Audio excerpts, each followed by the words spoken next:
नीतीश कुमार के इंडिया गठबंधन छोड़कर एनडीए में आने की संभावनाओं पर और ज़्यादा चर्चाएं शुरू हो गई हैं। आपको बता दें कि जिनको सबसे ज़्यादा विरोधी और नीतीश कुमार के एनडीए में आने का रोड़ा माना जा रहा था, उसी शख्स ने नीतीश कुमार के एनडीए में आने पर अपनी चुप्पी तोड़ी है। आपको बता दें कि जैसा कि आप सभी जानते हैं कि नीतीश कुमार और उपेंद्र कुशवाहा की नाराज़गी का कारण था नीतीश कुमार का वो फैसला जिसमें उन्होंने 2005 जिस कारण से वो सत्ता में आए थे, उन लोगों के साथ एक बार फिर से उनका सत्ता में भागीदार बनना। तो वहीं दूसरी तरफ जनता दल यूनाइटेड के रहते हुए इतने सदस्यों के, इतने बड़े नेताओं के, उनका ये कहना कि तेजस्वी यादव मुख्यमंत्री बन सकते हैं, तेजस्वी यादव को उत्तराधिकार देने की बात को लेकर के। अब जबकि नीतीश कुमार जिस स्टेज में और जहां खड़े हैं उसको लेकर के कई चर्चाएं हो रही हैं, तो उसको कहीं ना कहीं नीतीश कुमार ने एक बार फिर से जो रास्ता अख्तियार किया है उस पर उपेंद्र कुशवाहा ने अपनी बातें रखी है। उपेंद्र कुशवाहा ने स्पष्ट कहा है कि मैंने पहले भी कहा है कि ऐसी ज़रूरत जब नीतीश कुमार को पड़ेगी अगर खून की, तो सबसे पहले पंक्ति में मैं खड़ा रहूँगा। हालांकि उन्होंने इस बात के साथ साथ एक और बड़ी महत्वपूर्ण बात कही है और नीतीश कुमार के एनडीए में वापसी पर उन्होंने बड़ा ही खुल कर के बात किया है और जैसा बात उन्होंने रखा है उससे लग रहा है कि नीतीश कुमार के एनडीए में जाने का रास्ता और रोड़ा दोनों कहीं ना कहीं ध्वस्त होता हुआ नजर आ रहा है। क्या कहा है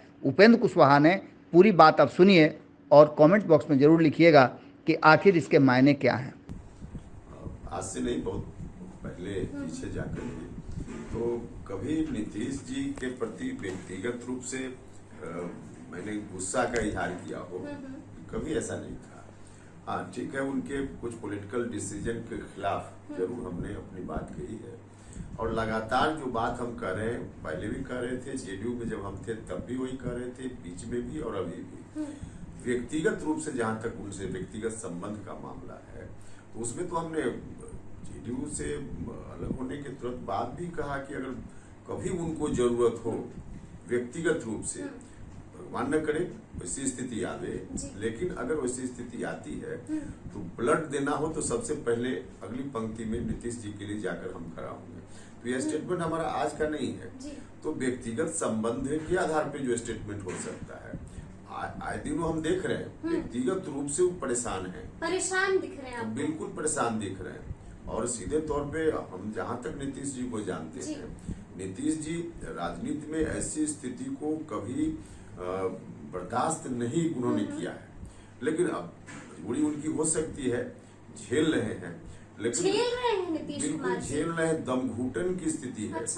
महागठबंधन में आज जो जिस स्थिति में नीतीश जी हैं, एकदम दम घुटन की स्थिति में है।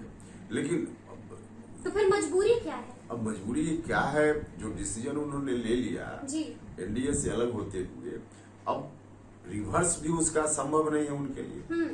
और रिवर्स अगर करना ही चाहेंगे तो उनकी पार्टी के राष्ट्रीय अध्यक्ष, हमने बार बार कहा है कि जेडीयू के राष्ट्रीय अध्यक्ष कम है ललन सिंह जी और आरजेडी के ज्यादा हैं। तो नीतीश जी अगर कुछ दूसरा भी डिसीजन लेना चाहे, जो डिसीजन आरजेडी को नहीं सूट करता हो, तो वहां नीतीश जी के खिलाफ ललन सिंह जी खड़ा रहेंगे आरजेडी के साथ मिलकर के। तो इसलिए वैसी स्थिति है जिसको सहना पड़ रहा है उनको। अच्छा, लेकिन चर्चा ये भी हो रही थी क्योंकि G20 की डिनर पार्टी में हमने देखा कि कितने गर्म जोशी से पीएम मोदी से सीएम साहब की मुलाकात होती है, जिसके बाद एक ये भी चर्चा है कि हो सकता है कि एनडीए में वापसी हो जाए।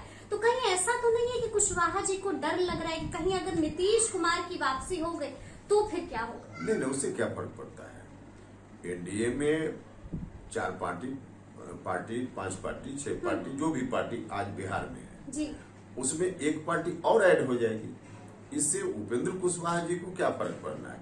हमको तो लगता है कि और एनडीए को शायद बहुत नहीं लेकिन थोड़ा फायदा ही हो सकता है। तो आप स्वागत कर रहे हैं? देखिए, हम स्वागत करने वाले कौन होते हैं जी? एनडीए में कोई डिसीजन जब हो जाएगा जी, तब की बात है। डिसीजन से पहले हम एनडीए के सर्वे सर्वा तो है नहीं। एनडीए में सबसे बड़ी पार्टी भारतीय जनता पार्टी। तो जो भी डिसीजन होता है या हो सकता है भविष्य में, तो डिसीजन के बाद ही हम इस पर कोई टिप्पणी कर सकते हैं। पहले ही हम किसी और पार्टी जो अभी एनडीए में नहीं है उसका स्वागत करने वाले हम कौन होते हैं? लेकिन आपको लग रहा है कि अगर आते हैं तो फायदा होगा एनडीए को? हमने कहा कि एक आदमी भी अगर कहीं बढ़ता है तो उसका महत्व है। तो हाँ, पहले की तरह जिस रूप में नीतीश जी थे, आरजेडी के साथ जाने का फैसला करके उन्होंने अपना कद खुद ही घटा लिया है और बहुत नीचे कर लिया है। अब वैसी परिस्थिति में उस तरह से तो फायदा नहीं होगा, लेकिन कुछ न कुछ तो फायदा होगा। अच्छा, हम लगातार देखते हैं कि आजकल ईमानदारी पर काफी सवाल उठाया जाता है। आपको क्या लगता है, छोटे भाई को क्या लगता है, बड़े भाई हैं ईमानदार, नीतीश जी हैं ईमानदार? देखिए, भ्रष्टाचार के मामला में उन पर कोई आरोप नहीं लगा है।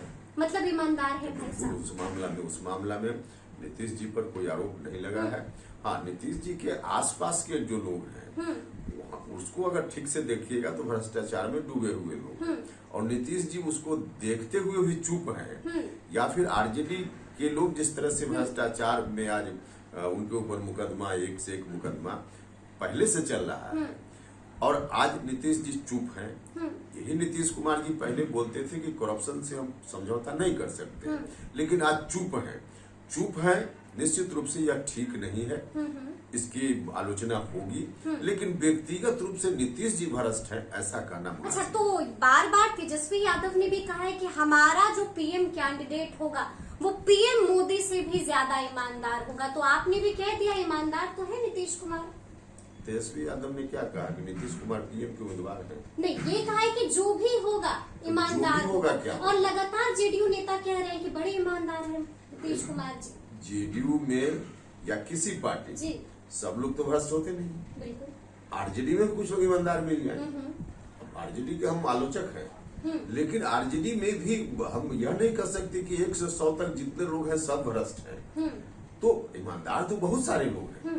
अब उसका माने निकाल करके कहीं से लिंक जोड़ दीजिएगा, इसका कोई अर्थ नहीं। अच्छा, आपकी मुलाकात हुई है नित्यानंद राय जी से, हमने देखा कि मुलाकात हुई आपकी दिल्ली आवास पर। जाहिर सी बात है कि जब मुलाकात होती है तो बातें भी होती हैं, तो क्या कुछ खास बातें हुई आपकी? देखिए, व्यक्तिगत रिश्ता है, हम लोग एक ही जगह से आते हैं, हाजीपुर से, तो इस मुलाकात का कोई बहुत उस रूप में व्याख्या करने की जरूरत नहीं है। मुलाकात हुई है, हाँ, स्वाभाविक रूप से जब मुलाकात हुई है और लोकसभा का चुनाव नजदीक है तो चर्चा तो पॉलिटिकल सीट को लेकर भी चर्चा? नहीं, सीट को लेकर के कोई चर्चा नहीं। धीरे धीरे से मेरी जिंदगी में आना, धीरे धीरे से दिल को चुराना। नमस्कार, मैं अनुराधा पौडवाल 26 नवंबर को पैनोरमा स्टार सीजन 6 के कार्यक्रम में पूर्णिया बिहार आ रही हूँ। मुझे पैनोरमा ग्रुप के निर्देशक संजीव मिश्रा जी ने बुलाया है, तो हम सब मिलते हैं पैनोरमा ई होम्स में शाम 7 बजे। नमस्कार। अगर ये वीडियो पसंद आई और वह बिहार के राजनीति और बिहारियत से सरोकार रखेनी तो सब्सक्राइब बटन दबा के चैनल के सब्सक्राइब कर ली। ओजे एगो घंटी बा, ओकरा बटन दबा देला से कुल सटीक और मारक खबर रुआ मुफ्त में मिल जाई। अगर रुआ पत्रकारिता के हमनी के नया प्रयोग में सहयोग कर चाहतानी तो ज्वाइन बटन दबा दी। पेटीएम नंबर नोट कर ली 9386 816 700। धन्यवाद।